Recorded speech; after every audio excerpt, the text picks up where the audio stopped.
Merci donc pour ce top départ. Bonjour à toutes et tous. Il me revient d'abord d'excuser malheureusement Roland Mouchel-Blaiseau qui aujourd'hui ne pourra pas se joindre à nous. Il le regrette amèrement. Il m'a laissé quelques messages à vous faire passer.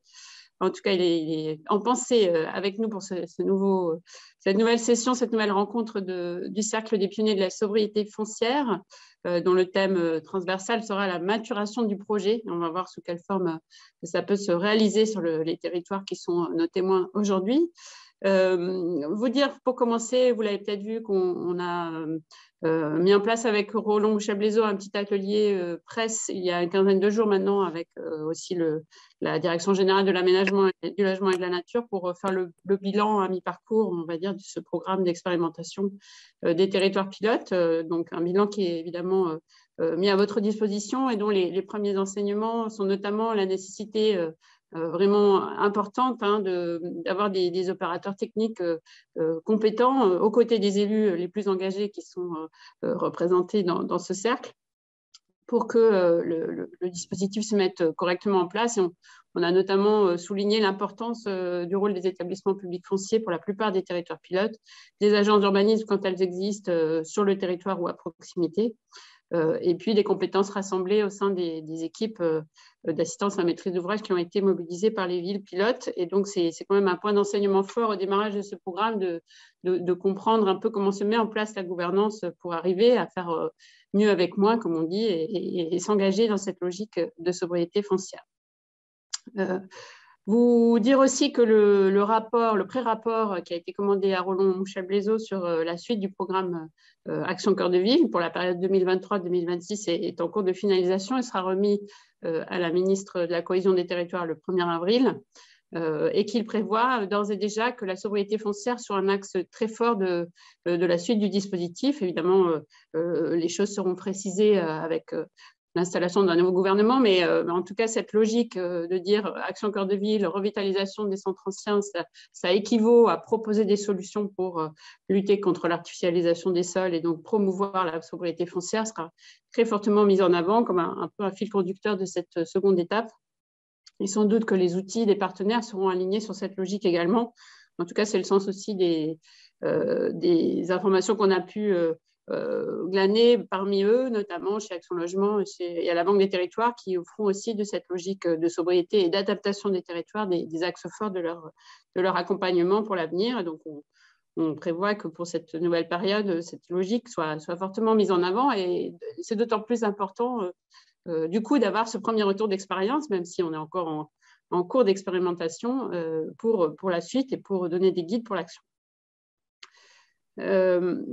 On peut aussi mentionner depuis la dernière rencontre que le dispositif mis en place par l'ADEME, Objectif ZAN, qui est un appel à projet d'une certaine manière dans la continuité de ce programme des territoires pilotes, qui a un peu le même fonctionnement avec une phase d'observation, d'inventaire du foncier et une phase de mise en œuvre, a désigné ses lauréats et 22 territoires ont été désignés la semaine dernière.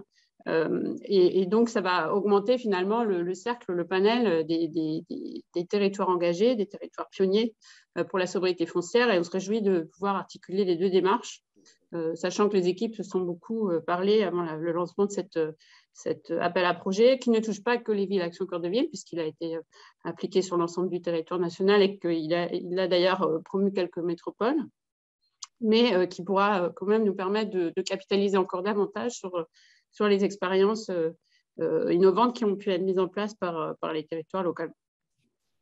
Et puis, vous mentionnez aussi que la démarche démonstrateur de la ville durable, qui elle est liée au programme d'investissement d'avenir, a aussi primé 3 villes d'Action Cœur de Ville autour des questions de transition. Et donc, on aura là aussi sans doute une capacité à élargir un peu nos travaux et notre cercle, dans l'idée qu'on reste évidemment dans une logique un peu de club, c'est-à-dire que nos travaux ont un intérêt parce qu'ils sont discutés dans une scène un peu fermée.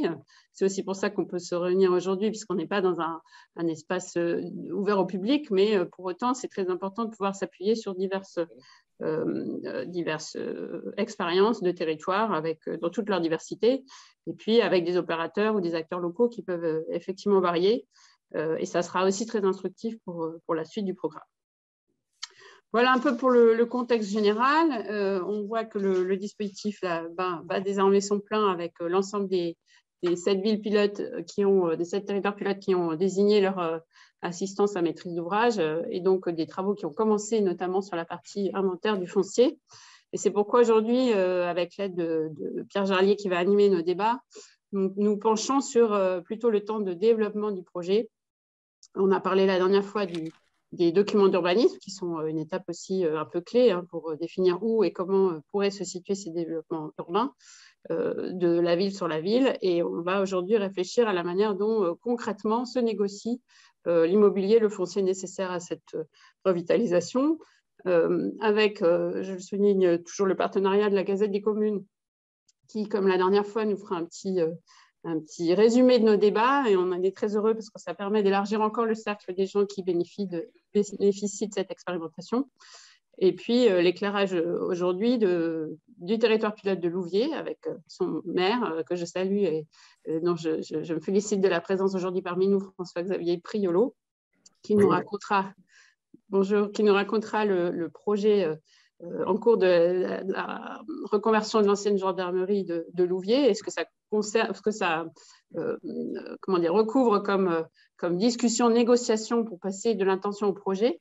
Et puis, on aura un témoignage et illustration de situations justement de maturation de projet, le témoignage de la ville de Bastia autour d'une démarche d'urbanisme transitoire. Et on voit beaucoup que sur ces sites en devenir, la question de l'occupation temporaire avant le projet définitif peut être une manière très intéressante d'avancer vers la revitalisation, le temps de faire maturer justement une solution programmatique ou un investissement définitif sur un site parfois compliqué. Et c'est le cas de ce site du Bon Pasteur.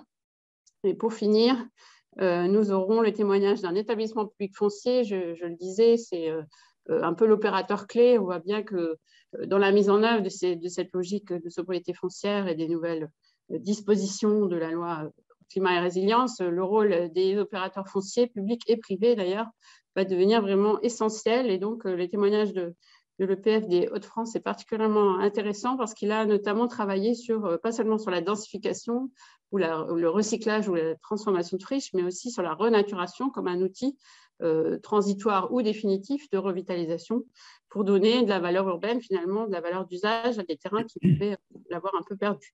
Et donc, c'est un exemple qui nous tient à cœur aussi. On l'avait dans le guide de la sobriété foncière de ce programme, on l'avait mis en avant, la renaturation, la végétalisation dans les espaces urbains, notamment les plus denses, est un gage de capacité à redonner des usages et à densifier au moins l'occupation, si ce n'est la construction, puisque parfois il faut même dédensifier pour retrouver des usages à des bâtiments qui les avaient perdus. Et donc on densifie en occupation, en usage et pas forcément en coulant du béton. Je vais vous demander de couper vos micros si c'est possible.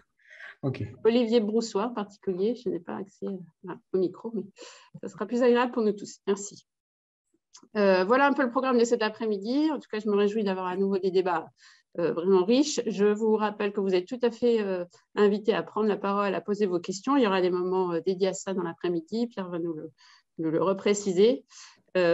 Et vous aurez aussi l'opportunité de croiser la direction de l'urbanisme qui sera parmi nous un petit peu plus tard dans l'après-midi, après le témoignage de Louviers, pour parler notamment de l'application de la loi climat et résilience et des décrets portant sur les documents d'urbanisme. Je sais que vous y êtes sensibles et que ça avait été une petite frustration la dernière fois puisque malheureusement Vincent Montrieux n'avait pas pu être parmi nous, mais il le sera cet après-midi, en tout cas ici engagé, donc on l'espère tous, à partir de 15h30, 16h. Très bien, mais je vais passer la parole à Pierre.